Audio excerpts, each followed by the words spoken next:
వ్రతశాల ఇది నా యేసు నివసించశాల. దేవుడు 3 సూచనలు ఇస్తూ ఉంటాడు. ఒకానొక సహోదరి నాకు ఫోన్ చేసి, మా పెళ్ళి నాకు 20 సంవత్సరాలైంది, 20 సంవత్సరాలైనా కూడా ఇంకా నా భర్తతో పోరు, నా మర్దులతో పోరు, నా ఆడపిల్లలతో పోరు, అత్తమామలతో పోరు, ఇంకెంతకాలం అని నేను భరించాలి, నా పిల్లలే నా ఎంతటి వాళ్ళు అయిపోయారు, ఇంకా నాకేంటి ఈ బాధ, ఈ శోధన అని ఆ కుమార్తె చాలా దుఃఖంతో నాకు ఫోన్ చేసింది. అప్పుడు దేవుడు ఆ కుమార్తె నిమిత్తం ప్రార్థన చేస్తే ఏమన్నా అంటే, యోసేపు వలే ఉండవను అన్నాడు దేవుడు. ఎవరిలాగా ఉండాలంట? యోసేపు వలే ఉండవను. యోసేపు ఏం చేశాడు చెప్పండి?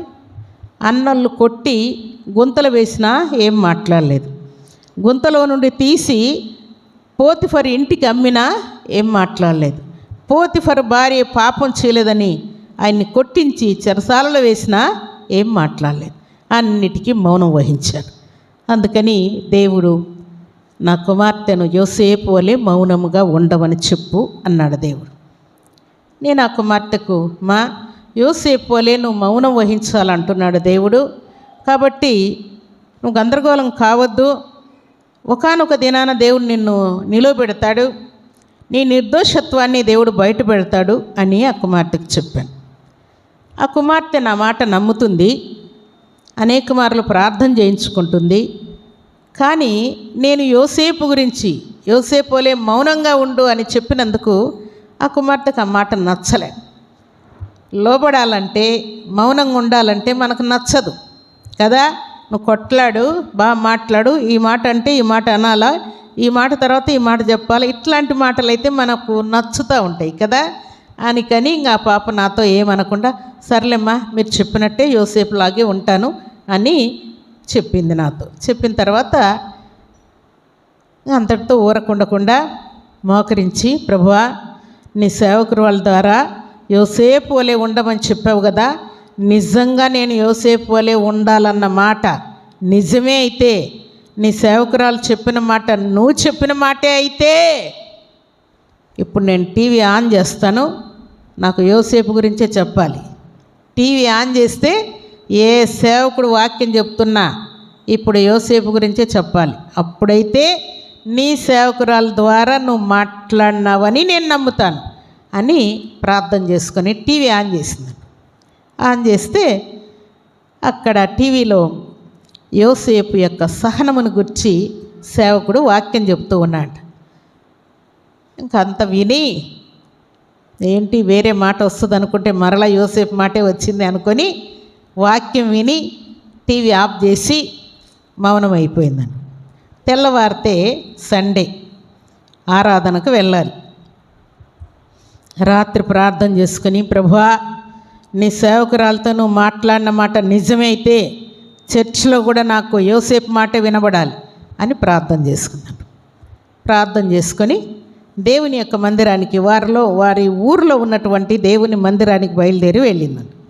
వెళ్ళిన తర్వాత అక్కడ కూడా యోసేపు వలె మౌనం వహించు, దేవుడు గొప్పగా నిన్ను దీవిస్తాడు అని అక్కడ ఉన్నటువంటి దైవజనుడు వాక్యం చెప్తూ ఉన్నాడు. ఇంకంతా అయిపోయిన తర్వాత కన్ఫర్మ్ చేసుకుంది, ఇంకా నేను మౌనంగా ఉండాల్సిందే, దేవుడు నిశ్చయంగా మాట్లాడాడని మౌనం వహించి ఈ 3 సార్లు పరీక్షలు అయిపోయినాయి. ఇంకా అయిపోయిన తర్వాత ఇంటికి సేవకులు వచ్చారంట. ఇంటికి సేవకులు వస్తే వారి నోట కూడా దేవుడు యోసేపు గురించే మాట్లాడించాడు. దేవునికి స్తోత్రములు కలుగునుగాక, దేవునికి మహిమ కలుగునుగాక. దేవుని సన్నిధిలో చేరినటువంటి దేవుని బిడ్డలమైన మనకు దేవుడు 3 సార్లు 4 సార్లు బుద్ధి చెప్పాల్సిన పని లేదు ప్రియులారా. దేవుడు మాట అంటే మాట అంతే. ఆయన మాటను మనం వెనక్కి కానీ ముందుకు కానీ తీయకూడదు. ఇంకా దేవుడు చెప్పిన తర్వాత అయిపోయింది. ఆ మాటకు మనం లోబడాలి. అవునంటే అవును, కాదంటే కాదు. అంతటితో ఊరకుండకుండా అయ్యో ఇన్ని పరీక్షలు చేశానే అని బాధ కలిగి, హృదయంలో నొప్పి కలిగి, దుఃఖం కలిగి, పశ్చాత్తాపడి మరలా నాకు ఫోన్ చేసింది. మా తప్పు అయిపోయింది, మీరు ఇటు చెప్పారు కదా, అంతటితో నేను ఆగలేదు, మరలా నేను టీవీలో అదే మాట రావాలి, చర్చిలో అదే మాట రావాలి అని ప్రార్థన చేసుకున్నాను. మీరు చెప్పిన మాట కాక ఇంకా ముగ్గురితో దేవుడు నాతో మాట్లాడాడు. ఇంటికి కూడా సేవకులు వచ్చి యోసేపు గురించే చెప్పారు. దేవుణ్ణి క్షమించమని ప్రార్థన చేయండి అని ఆ కుమార్తె మరలా ఫోన్ చేసింది. అయితే నేను మీకు చెప్పే మాట ఏంటంటే, ఉపదేశము ఒక్కటే ఉంటుంది. దేవుడు పలుమారలు మాటలు మార్చి మార్చి మనకు చెప్పడు. ఒక్క మాటకే మనం దేవుని మాటకు లోబడాలి. దాంట్లో ఇంకా గుంతలు ఇవన్నీ మనం వెతుకులాటలు చేయకూడదు. అంతే. దేవా, నీ మాటకు కట్టుబడి ఉంటాను, నీ మాటే నా మాట, నీ ఆలోచనే నా ఆలోచన, నీ మాట కాక వేరే మాట నా నోట ఉండకూడదయ్యా అని మనం ప్రార్థన చేసుకునే వారంగా ఉండాలి. అప్పుడు దేవుడు మనల్ని సిగ్గుపరచకుండా ఆశీర్వదిస్తాడు.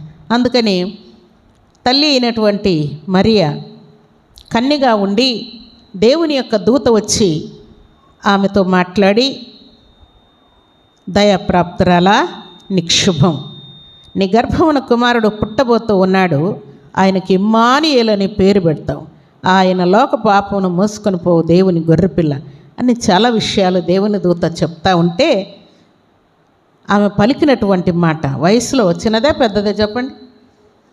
చిన్నదే కదా. పెళ్ళి కానీ కన్య అని వ్రాయబడింది కదా, చిన్నపిల్లే కదా. కానీ ఆమె అన్న మాట ఏంటంటే, ఇదిగో ప్రభు దాసురాలను, నీ మాట చొప్పున నాకు జరుగునుగాక.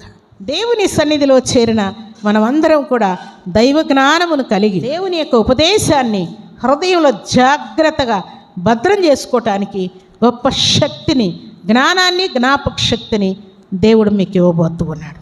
అలాగే ఇక మీదట వ్యర్థమైన పనులు చేయకుండా తండ్రి పనిలో నిమగ్నమయ్యే కృపను దేవుడు మీకు అనుగ్రహించబోతూ ఉన్నాడు. దేవునికి తప్ప ఇహలోకంలో ఎవ్వరికి మనం ఎక్కువ ప్రాధాన్యత ఇవ్వకుండా, అట్లని భర్తకు లోబడకుండా, భార్యకు లోబడకుండా, తల్లిదండ్రులను ప్రేమించకుండా, పెద్దలను గౌరవించకుండా, దైవ సేవకులకు లోబడకుండా ఇలాగుండమని కాదు ప్రియులారా. దేవుని మాట వింటూనే ఇవన్నీ కూడా వాక్యానుసారముగా మనం ముందుకు నడిచి వెళ్ళిపోవాలని పరిశుద్ధ ఆత్మదేవుడు కోరుకుంటున్నాడు. కాబట్టి దేవుని సన్నిధిలో చేరిన మనమందరం కూడా దేవుని మాటకు తలవంచితే తప్పకుండా ఇంటి వారిని కూడా ప్రేమిస్తాం, భర్తకు లోబడతాం, భార్యను ప్రేమిస్తాం, తల్లిదండ్రులను ప్రేమిస్తాం, పిల్లల్ని కంట్రోల్లో ఉంచుతాం.